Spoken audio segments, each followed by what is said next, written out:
Hi, and welcome to Shift Happens, where I share something that has shifted within me in order to help shift your parenting perspective in 5 minutes or less. If you like what you hear, please like, comment, and subscribe so we can make shift happen every single week.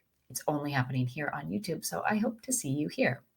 This week, we are talking about something that Chanel Miller said. She's the author of Know My Name, and I'm going to read it because I thought it was so powerful. She was talking about depression on a podcast. And she said, when you're depressed, your vision narrows. It's like looking through a toilet paper tube. Okay. So if you focus, you're looking through a toilet paper tube, your focus is only on one spot. And when you're in this state, it's hard to make decisions, and the decisions are probably not going to serve you the best. Okay. She says she's not allowed to make any decisions. She's not allowed to draw any conclusions as to who she is. This is important, or who you are going to be when you are in that narrow focus. She also goes on to say that this narrow viewpoint, it's not all for nothing. Right? It's not a punishment. She shares that it actually is an incredibly valuable opportunity for us to learn. It holds really tremendous information. And it's our job as parents, as people, to investigate what's happening inside of that moment, not abandon it, not push it away. So I want to take this. She was talking about depression here, but let's talk about this in terms of parenting.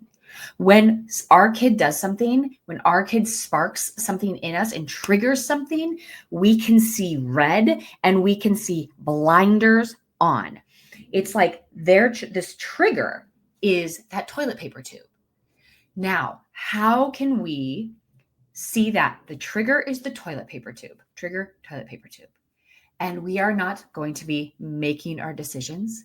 We are not going to be making judgment calls. We are not going to draw any conclusions when we are in the triggered tube. From there, it is our job to go outside of this moment, to ground ourselves into the moment so that we can gain a bigger perspective. But not all is lost, right? It was not for nothing, as Chanel says. The trigger holds valuable information. The trigger is telling us something doesn't feel right. What does feel right? How can we heal this part? How can we create a system around this trigger so that we don't fly off the handle every single time? So we do have more capacity. The goal is to not abandon the trigger. The goal is to not just be like, oh, let's move through it. If I can power through it, if I can move on. No. The goal is to look at the trigger more closely, pull out the valuable information so that we can grow, so that we can adjust, so that we can make shift happen in the heat of the moment.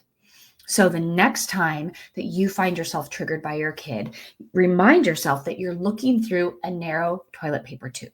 Your vision is narrowed, your scope is focused, and you can't see all of the things around you.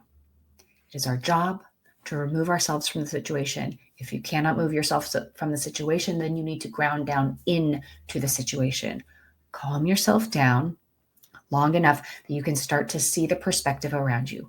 We're not making any judgment calls. We're not throwing out punishments at this time. We're not doing anything in that heat of the triggered moment because our focus is so narrowed we can't see clearly.